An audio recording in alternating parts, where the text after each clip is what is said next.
Today is Thursday, and on Thursdays, we like to welcome our fixers to come to the studio. We give them the mic, come with a brilliant idea in ways in which we can fix this nation in whatever form.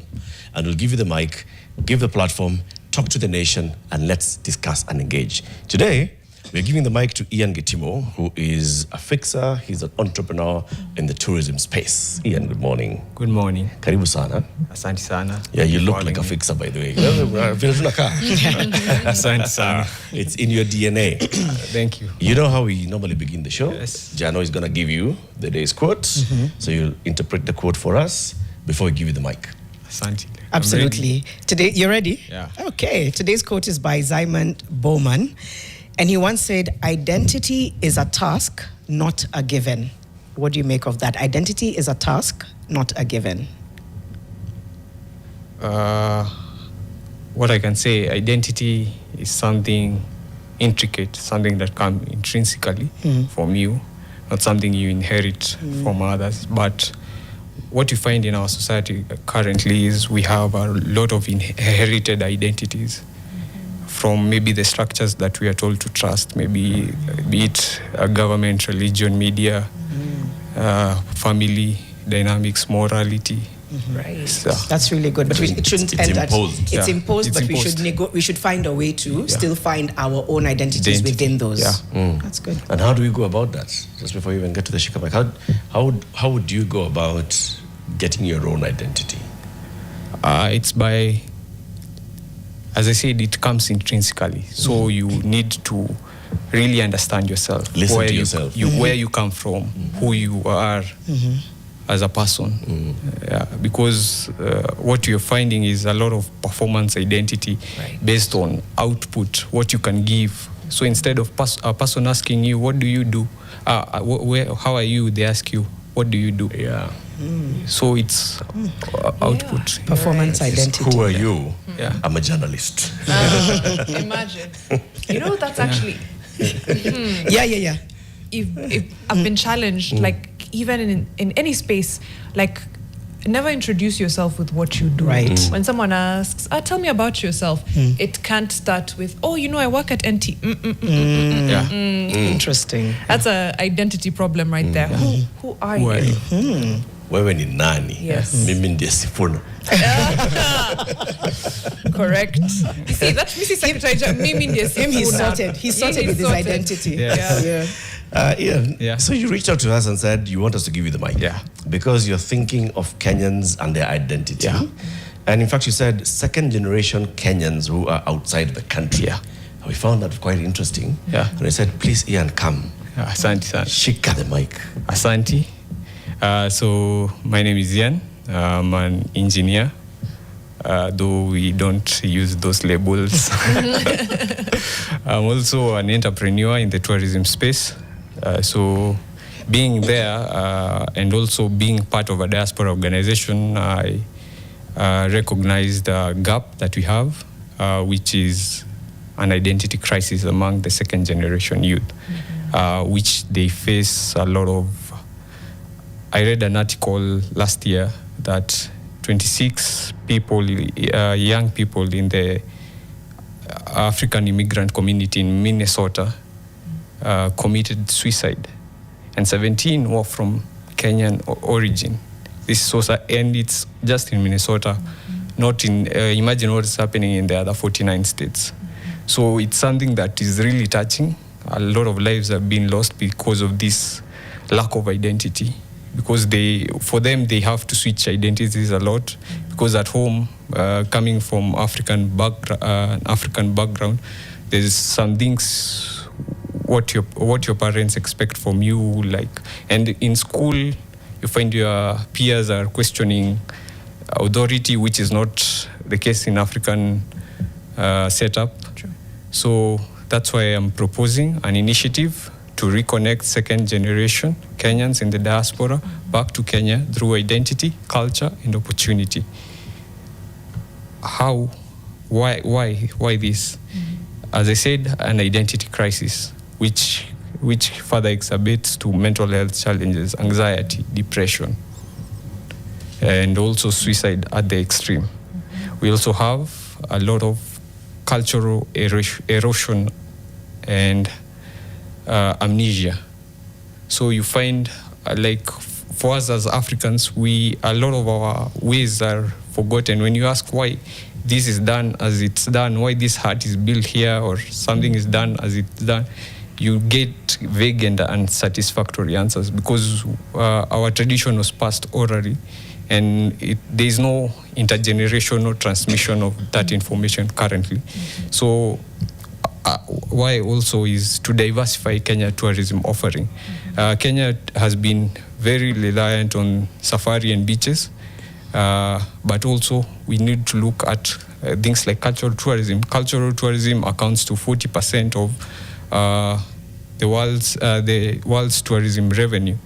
And its heritage tourism is estimated to reach 1 trillion by the year, 1 trillion USD by the year 2030. So it's a big opportunity for Kenya to tap in. And also when you look at the remittances have been a huge backline support for the Kenyan economy. 5.04 billion USD last year. That's a pretty significant amount, but what you find, it's mainly on remittances, consuming, maybe paying school fees, paying for medical bills, and some investments here. Even when you look at the investments in Nairobi, are mainly driven by the diaspora, the high rises, the buildings. So again, there is weakening connection. So this sustainability of remittances will not be there when the first generation are out. So we need to find ways to reconnect now the second generation. And also the narrative justice, how we can really look on how we can shape our stories as Africans, because our stories have been told in foreign lands for long. So how are we going to achieve this? By digitizing Kenya's intangible heritage through strategic partnerships and scaling. So we are in talks with different production companies on how we can animate the stories of our shujas.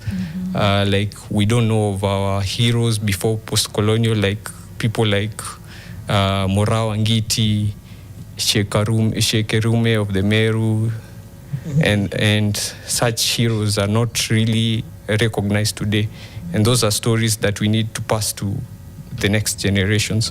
Also, what you're looking is having them come to Kenya through heritage trips and get immersed in Kenya's present and past, and also see how they can engage with Kenya in the future meaningfully. So again, this is in law, the Diaspora Policy 2014 speaks about this. It says developing mechanism of engagement with the diaspora youth. Diaspora is composed of a large population of youth which belongs to the second generation born to Kenyan parents. The population will continue increasing both in numbers and generations. This population may be delinked from Kenya due to their lack of attachment to the country.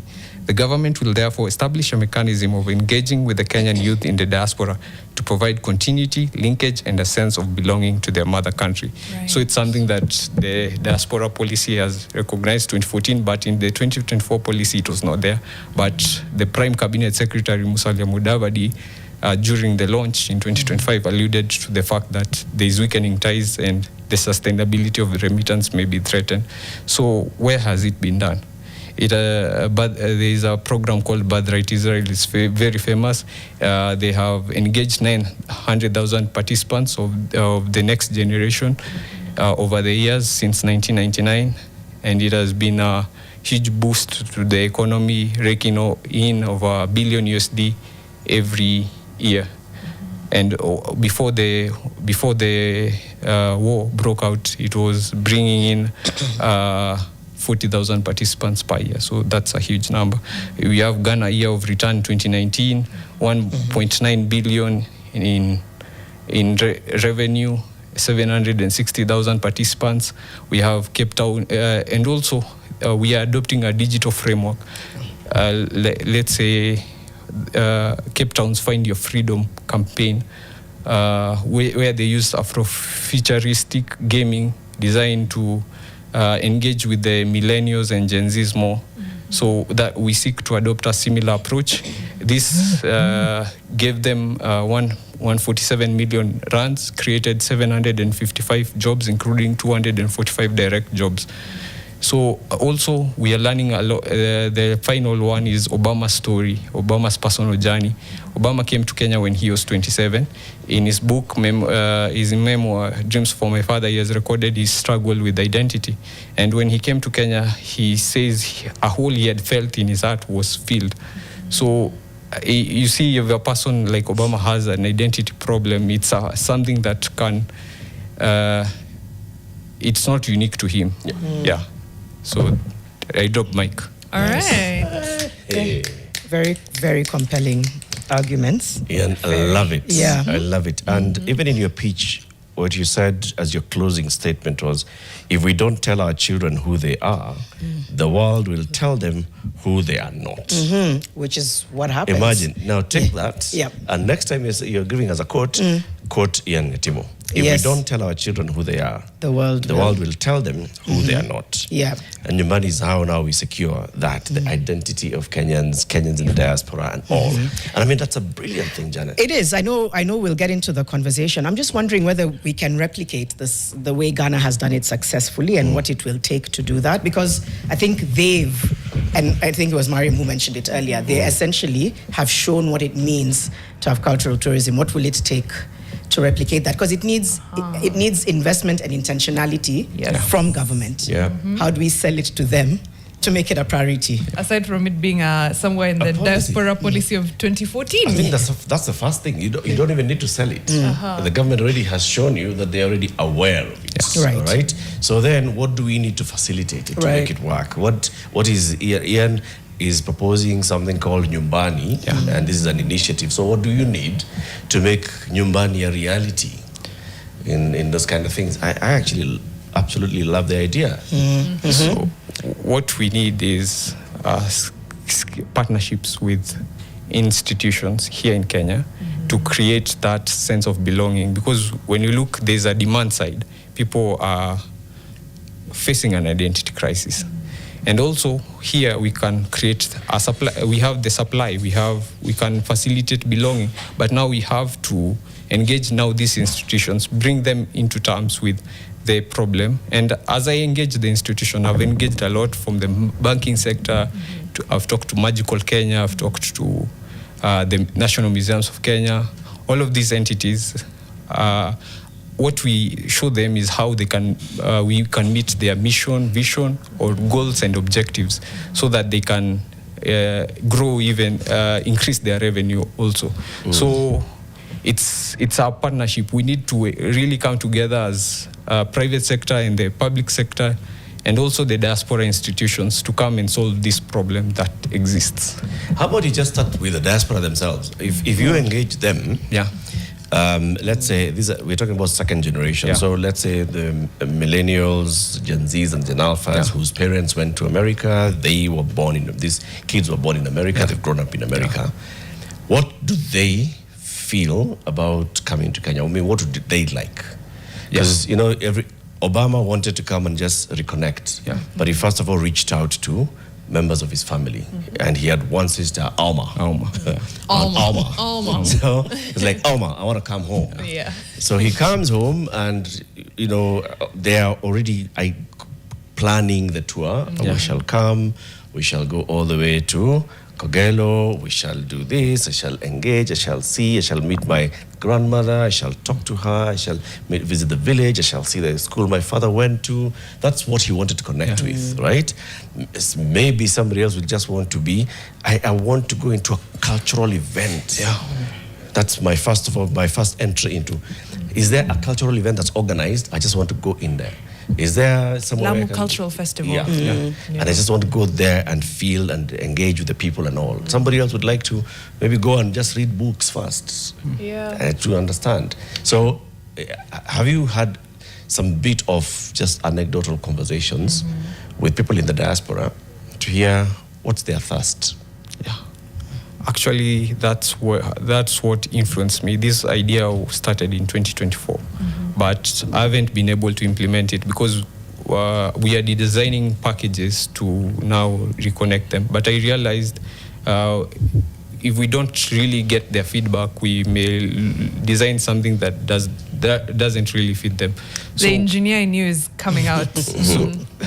Thank you. Solution driven. Yeah. You know? So we looked at a way where we can first engage them, get the emotional connection first. So how do we do this? By creating now content so I'm working on a platform to create now content. We are working also with production companies to now create these contents, podcast, documentation, a lot of information about our history, about also the modern exemplars of values that reflect our African culture. Instead of us having just borrowed identities, or even when you look at the media or the entertainment scene, it's mainly borrows a lot from the West. We don't have our unique identity. That's why it's easy to control us as Africans, because we lack our identity. If we look at intrinsically who we are, and there's a lot of knowledge in our indigenous knowledge systems, which we can borrow, not necessarily the culture, because culture evolves, but the values that they exemplified, our mythologies, epistemologies, and also the shujas that really shaped us even pre-colonial times. But from the epistemology. Epistemology is the way of thinking, like the African way of thinking. Okay. Yeah. Let me ask a quick one. Yeah. You mentioned having, already started engaging some key players, Magical Kenya, National Museums of Kenya. What kind of responses do you get? Initially, we have just done exploratory conversations. They are really intrigued by the idea, and they resonate a lot. Actually, this came about as this idea, I compiled it when Magical Kenya put out an innovation submission.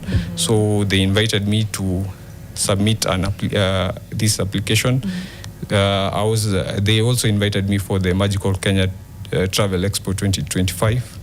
So it's something that they have talked about. Also, in the Magical Kenya Travel Expo 2024, there was a whole seminar arranged on this topic of diaspora and how we can use it to grow our tourism. So it's something that resonates with them, but the how is where it hasn't been actualized. Which is you might have to lead with the how.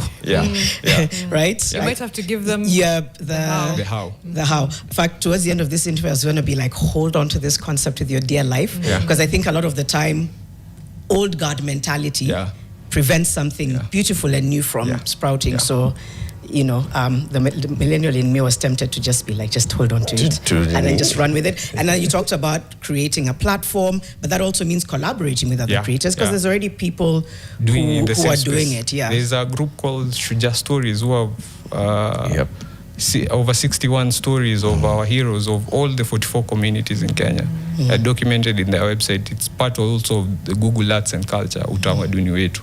So there are a lot of people doing amazing things, individuals and institutions, on really speaking about their African identity. There's a question that I don't want to lose, and y'all will bring me back because I love this element of culture. But I think about the fact that we already have trouble marketing some of our tourism products. So does this then add on? Does this become something that already kind of falls through the gaps that exist? Because some might argue, see, we fix the structures first before introducing something new. Is that something that's concerned you? And if so, how would you go about that? Because it seems all of these boards, whether it's Magical Kenya, whatever it is, I still think there hasn't been a really sustainable way to lift up the different tourism products that exist in the country. I feel like I can say that with confidence. It's been a struggle. So they'll take this on and then it'll still fall into those gaps. Does that concern you, or are you like, no, we'll find another way to get there? I'm always on the optimism side, so I'm sure it will work out. What we are looking at is the Kenya brand name is Magical Kenya. So it suggests something magic. Actually, the submission I submitted to Magical Kenya was discover your magic. Like discover your unique ability intrinsically in you. So So it's not about the safaris and beaches which other countries can have. The modern traveler isn't seeking sightseeing. Yep. Seeking immersive. You show with the ISO speed. Yes. He wanted to immerse himself in the culture. Yeah. Not just sightseeing, coming and seeing the nice beaches. Tourism is evolving. They've created beaches in Dubai where there were none. Yeah. So Also, if that doesn't tell you much. Before we go, let's go back. Do you think Kenya has struggled to market tourism products? And if so, why do you think we do?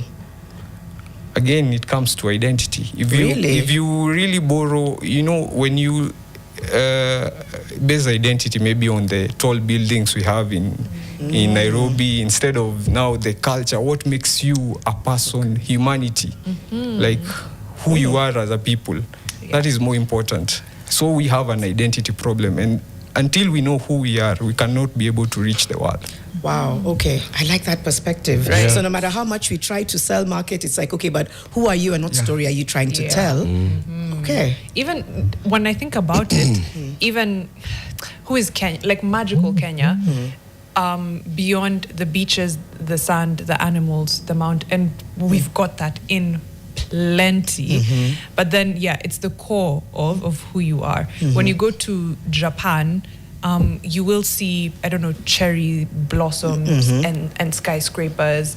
But essentially, what people talk about is the culture. Right. They come back and they tell you the Japanese are amazing people and things like that. Or you go. So I get what he's saying as far as the missing link is Who we are. Who we are. How will you blend the what do you call it, the range of who we are? How do you sell a culture over people who have different cultures and different stories to tell? Who have at the very least 40? Yeah, 49. Yes. 50, I don't know. I know that's tribes, but that also translates to culture. Yeah. But have you thought about what it looks like to talk about culture with one voice, even though we have many voices as well? Culture evolves. Just as like when you're hunters and gatherers, you can't have the same culture as cultivators. So as we increase, as economic activity also grows, we change our culture. But as I said, what remains pertinent is the values that the culture upholds, the sense of sacredness, the sense of community, the Ubuntu. These are some of the things that we should really focus on, not the superficiality of a place. We should look intrinsically to what makes Kenya unique. Not just how can Kenya be like Singapore. Wait, before Eric and Mariam come in again. Okay. Are we afraid to look at who we are? Do we have a problem reconciling who we are? Do you think that? Yeah. And if so, if we're going to tell our stories, first we have to look in the mirror, hold a meeting with ourselves. What have you observed about looking inwardly to who we are, and that what's keeping us from then telling that story? As I said, we have inherited identity. Okay. Based on our structures, the structures that promised safety if you follow a certain path. Yeah. Maybe like religion, like media, like government. But this is it's crumbling because as we see, there's a lot of disengagement, especially among the youth. True. I'm thinking. Okay. I was going to ask, several things. One, let me use the year of return as an example. Ghana, amazing. A lot of people have relocated back to Ghana. Is that the aim when you're thinking of this as well? Is it to have these second generation Kenyans come and find home again, or come in and out, but just to reconnect with the motherland? How you look at home is more of a feeling rather than a place. So we want them to feel home, whether they're in Minneapolis, whether they are in anywhere around the world. So we want to instill with them the sense of belonging somewhere. They are part of something bigger, wherever they are. So the end goal, 98% won't come and relocate to Kenya. That's the truth. But we have them emotionally connected. There will be skills transfer. they will be coming to Kenya. This demographic is well exposed, well educated. They have access to working systems. Right. They have disposable income. Yeah, they have access to capital as well. There's a lot of unlocked capital in the diaspora, which the government can be using. Instead of us going for debts in China, we can now be using the diaspora capital for like building the Mosami Trironi Road instead of us outsourcing money from China. Yeah. When I'm just thinking through this, and I see, first of all, this is a brilliant idea. And the core of it is we are not marketing Kenya to foreigners. We're marketing Kenya to Kenyans. And in fact, we are not even marketing Kenya. We are facilitating. There's a need, right? So there's a Kenyan who was born of Kenyan parents, one or both, all right? And they feel that they want to just identify with who they are. So let's start with that captive market. They already want to identify, they just don't know where and how to start. There's already a need for that. It is looking at how then are we facilitating them to get that experience that they're looking for, right? Government does not have even to play a role here. Yes. It doesn't. The same way government did not have to play a role in the remittances just growing. It's Kenyans who go to the diaspora and they remember where they've come from and they have family, they're communicating with the family with the onset of mobile telephony, so there's more frequent communication. With the ease of money transfer, it's now easier to send money back home, so money just started flowing. And it flows. So the need was just created by the people organically. And even here, there is that organic need for this to happen. There are people who are just looking to reconnect. Whether they want to come and just spend some 2 weeks, go back, whether they want to come to Shags for Christmas, whether it's Nyumbani, whether it's they want just a platform where they'll be engaging online, and then one time they'll come and visit when they're finally able to, time, money, whatever.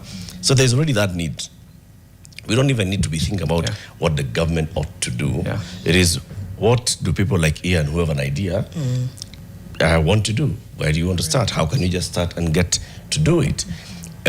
You will need to work backwards here. Who are you partnering with to provide these experiences? You've talked about, for example, the platform by Shujaa. So how do you partner with them so that you can show them there's a ready market here for you? If we create a proper package, it can work. How do you work with, a community somewhere and say, you can come, we can host you, we can curate some activities, And I'm saying this because I remember a number of years back, almost 10 years ago, I had a conversation with a guy called George Waitito. His middle name is Tafaria. Oh, the castle. So he told me about this idea that he had. He grew up in this place in the border of Nyeri and Nyandarua County. And he came to Nairobi. He was successful. He wanted to give back. He wanted to invest back home. So he created this thing. He always was reading books about castles. And he wanted to build a castle back home. And more than just a castle, he wanted to give the children of his village the experience of seeing a castle, of seeing the possibilities. And then also knowing that there are very many children like his and other of his friends who would like to reconnect with Shags.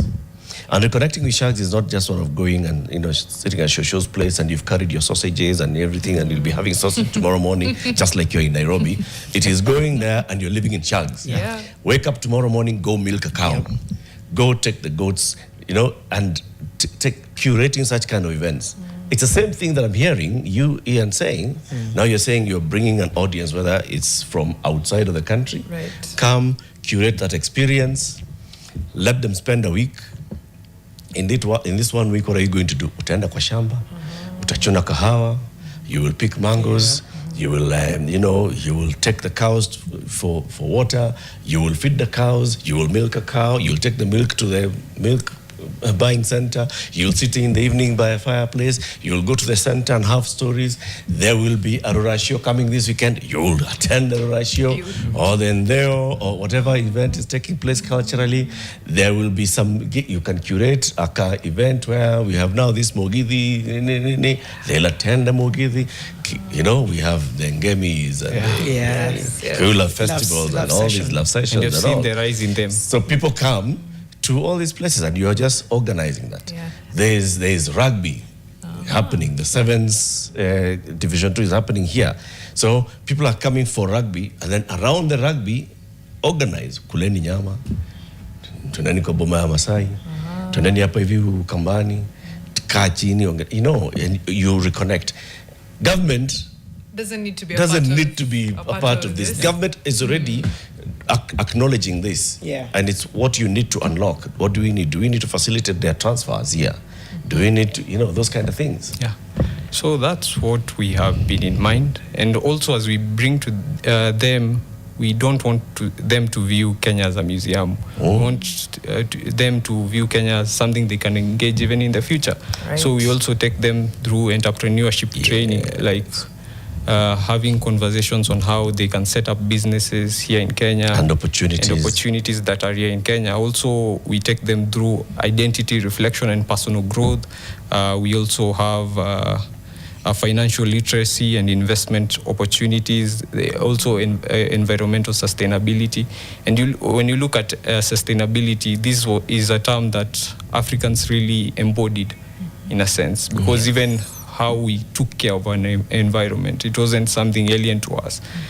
We are now being, all this talk on sustainability was not something that, so there's a lot of wisdom that we can really borrow from looking at where we came from, how our people were in the alliance. And I believe education should play a critical role. How our education system is currently structured is pretty wrong, because it focuses mainly on rote learning, just you cram and regurgitate on the paper. That is how you test intelligence. But I believe now our education system should be more of guidance, guiding you to become who you are as a person. But now education instills in you some beliefs which limits you. And me as an electrical engineer, as I have analyzed, there are three things. We have been called a dark continent. There are three things that you require to generate electricity. You require a magnetic field, you require a conducting material, and you require motion. Africa has a huge magnetic field, because all of these players, the scramble for Africa, you look at currently how people, Russia, France are fighting for Africa. So we have that pool already. We have motion as well, because Africans are hardworking. They used our labors to develop their nations. They did, yes. They did.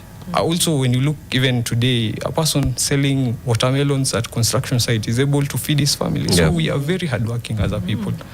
But what lacks is now the conducting material, because we're using copy materials. We don't have an identity as ourselves. So that's why we are a dark continent. Until we are able to find our belief systems right and our identity, we will always be the dark continent. But it's time. As young people, there's never been a better time. Look at how the West is looking inwards. The policies are getting more right-leaning. Even immigration may not be a possibility. We may not have to run away. We will not have to the run option. away. The option to run away may be excluded from us. So we must think of ways we can develop our continent intrinsically from who we are as a people. That was a beautiful analogy, by the way. You've said, you're dropping so many gems so casually. First of all, you said when these second generation Kenyans visit, you don't want them to look at Kenya as a museum. And I'll come back to that. Then you made the analogy, the very beautiful one, around what it takes to generate electricity and how we lack a conducting material, which is our identity. Yani, 10 over 10. What you said about not viewing Kenya as a museum, you've even solved, because I was going to push back and challenge you a little bit on, for example, what we've seen as a result of the year of return in Ghana, which is inflation in certain parts of Accra, for example. It's almost become exclusionary to some extent, because diasporans come in, but they come and move like they are still back home, and their dollar moves things a lot faster. And then as a result, the communities suffer. And that's what happens when you look at something as a museum. You come in as a tourist and you tip big. You move like that, as opposed to what you're describing, which is actually just living. You know, it's not disruptive, it's integration. So you've already even solved my pushback. I'm really glad that you've thought through that. I will only say like what protections you would have to make sure that people don't try to go that like commercial route, because I think the minute people see this, they'll be like, okay, how do we sell it at a premium? Fine. How do we, yes, that's what I said, fine. But then how do we extract the most out of it? And that's when the problems begin to creep in. That's when you start seeing those inflation problems, those gentrification issues and such. Yeah. We are looking, when we are designing, we are looking at ways where we can remain true to our mission. We don't, as I said, I had engaged with investment companies initially, that was my route, because I saw opportunity, they can come, they can make money, they can get rich. But I realized there's a flip side. Yes, they can give me sponsorship. I can go to a bank and get money from this. They really love the idea. But what we want is now building the value first. That's why I'm talking about the platform, where we will build value and have them engage with a lot of content from Kenya, a lot of like we are working on documentaries, on series of exemplars in the current society, also from the diaspora. When I researching, I saw there's a Harvard graduate who is in the WWE. Such stories are not really told. And he is a Kenyan, he's a second generation. So there's a lot of... excellence in Atusumbua bana. I know, we only know when people win. Like the darts chat only when it's, as opposed to he's been in that space, right? For a minute. Okay. I'm afraid you're over-engineering this thing. How? You're overthinking and over putting too many things without starting on something. I've started. Look, how many diaspora people have you brought or have you facilitated to get into Nyumbani? Oh, are you working on facilitating? You see, because that's what I'm saying. There are so many other things in which this thing is happening organically, and I see you positioning it, in a grand way, but don't overthink it, Wana. Because you're overthinking, okay, so we have a platform here, and then now we create a culture and a system around it, and then by the time there's that Kenyan called Njeri who wants to connect back home. By the time you sell her all these things, you'll be like, this is just complicated, man. Like I just want to... Why so casually would you say? But can't you do both? Jerry. You can do both, because I think... You can gradually get into it. As in, I'm just thinking, if you overthink, if you just think about what we see happening, Kenyan artists of whatever form are finding their way into America to go and entertain and introduce those audiences into the culture, right? So they're finding the first generation Kenyans were just there. I mean, I just went to America 4 years ago and I'm missing back home, and so I connect. Right. And others are now bringing their children to connect in that space. Yeah. Now they are looking at how they can connect on home soil, right? So just don't over-engineer it. Just facilitate. Create the package that starts at that point of, if you come, this is it, this is how you connect, then you can say, so I'm targeting different people. There are people who want to come in and give back home. I want to be a venture capital. I want to invest back home on ideas that are good, that are going to grow Kenya. So you'll put me in touch with whoever the creators are in whatever field, whether it's in the creatives, whether it's in whatever field, and you show me, how do I invest, how do I put my money in this? If it grows, it grows. If it doesn't, it doesn't. But at least I know I connected, and I know that I have connected, and I have a connection back home. Yeah. Those will be entrepreneurs. Others will be just tourists. Yeah. Others will be, just do it, man. Kitu iko hivi, uko nayo hapa. Yeah, it's that. Just, it's brilliant. I have this thing I use, start with the end in mind. So I see, like, as an engineer, you see how things are connected. This adds up to this. The art of science and the science of art. You get to understand how our history is influencing our economy, how our religious beliefs are influencing how a government plays. Yes. So it's all like you kind of see how it's all connected, and that's where engineering comes in. Yep. You get to see how the bigger picture looks. It's like when an artist is working on finer details, occasionally he steps back and looks at the bigger picture to see how the art is coming. And then he comes back to continue with the finer details. Even an engineer, Yeah. you go into fabricating. So you design it, Yeah. and then you go into fabricating, and then you realize, all right, here. As you're doing it, you learn what's working. Yeah. You iterate with a bigger picture in mind, of course. That in the end, what did I want to do? I wanted to create a grid that is 20 volts. Wachana here to 40. I want to create a 20-volt grid in this country. Can I do it? Then you just go ahead and create and start. And I think because you've got this brilliant idea, it's good. Continue thinking. You are the thinker. Continue thinking and see how do I get this to roll out. I'm looking to build an ecosystem, so to bring various players. So like I create a bridge. I'm the one now facilitating the connection between Kenya and now the diaspora. So I don't necessarily own the products, but now I am the one facilitating by way of connection. So I have the bigger picture in mind, how this institution can come in and partner with these institutions now to create a package that really resonates with the second generation. I think you should own the product. Yeah. I think you should own You'll the own product. the platform. The Yeah, platform, the platform, yes. yeah. The platform. The players then come with their products. Okay. And you what you're doing is facilitating them. I think Oh, either I think way what it I'm works. calling Product is the platform. Yes, Yeah. same. Okay, thinking through the fix here, how do we sell it then to these diaspora Kenyans? You've said, you know, like anecdotally, there's that need for identity. Yeah. How, one, is there like science or facts or anything that can back that up? Yeah. And then how do we sell this Rudi Nyumbani, you know, how do we sell it to them? So there's on science, there's the Maslow's hierarchy of needs. The one that talks where we have the physiological needs, where then the safety needs, then love and belonging, Yes. then self-esteem, then self-actualization.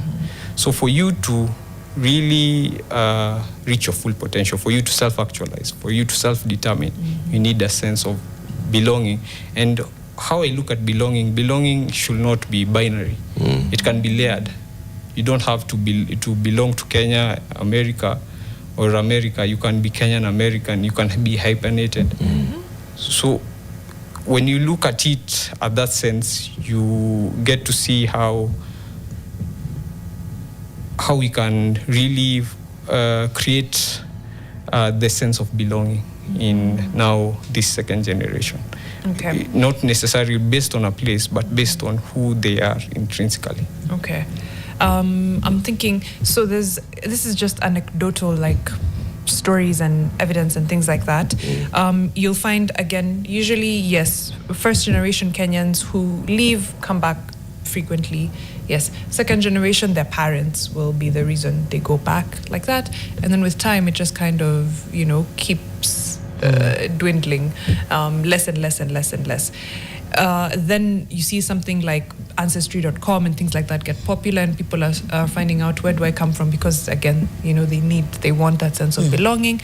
They see, I am 3/4 from Niger. Okay, let me go back home. Is there room for these DNA companies or whatever, to enter the chat? Enter the chat. For Kenya is a unique context because when you look at the Kenya diaspora, it's pretty young, 66 or so about years. When you look at the first cohort during the Tom Mboya, John F. Kennedy the airlifts, yes. that's when we pretty much had diaspora go in. We go to the 1965 Immigration and Naturalization Act. Now the political and economic instability in the 70s and 80s. And now the majority of the diaspora are looking for greener pastures in the 2000s. That's the major demographic that we have now actually So it's second generation. very easy to trace. Hakuna Yeah, stories. we did not have the disadvantage like the West African Of slave trade. Slave trade. That's as far as the diasporans in the West, especially America, and other parts of in Europe. But there was slave trade along the East African coast, not very prevalent here. So I do wonder if in parts of the Arab world, even Asia, if there's room for that. I don't know. There is room. There was a there was a proposal bill, I think, by Karoli Omondi on ancestry, on something on those lines. So if they see a need for it, it pretty much exists. And as Kenya is renowned as the cradle of humankind, so most of them can really trace. That's why even when Magical Kenya were rebranding, they had before the John C.B. Okumu was saying before there were maps, we had Kenya. Yes. And you return. You don't come to Kenya, you return, you remember, you awake in it. So we are just borrowing from what is existing. It's not just a new concept. It's just seeing how all things tie together now. It's brilliant. It's there. It's doable in very many ways, and maybe also there's a way in which the government, like the one you gave, the case of Israel, where they have the birthright Israel. The identity-based homecomings. Actually, I was in Israel sometime, and I met some guys who were from the States.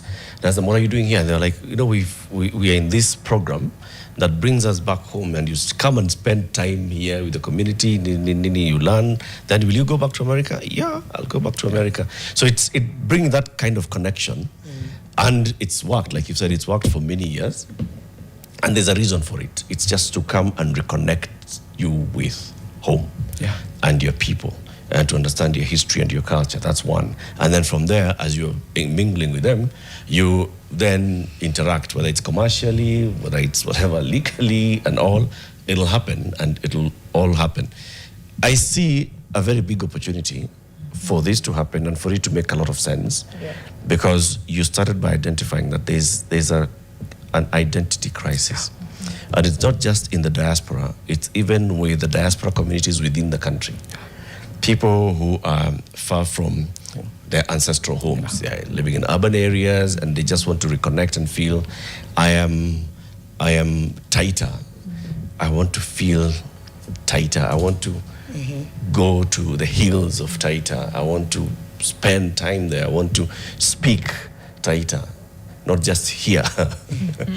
Nataka kusikia na niongee Kitaita vizuri na pia niandike, because the other thing that is getting lost is actually people writing properly their vernacular and just putting the proper diction for it. It's brilliant. There was no need to call me out, Eric. I know, so loudly. What? I think that's what we have for now, but it's brilliant. Thank you. Wishing you all the best. I think,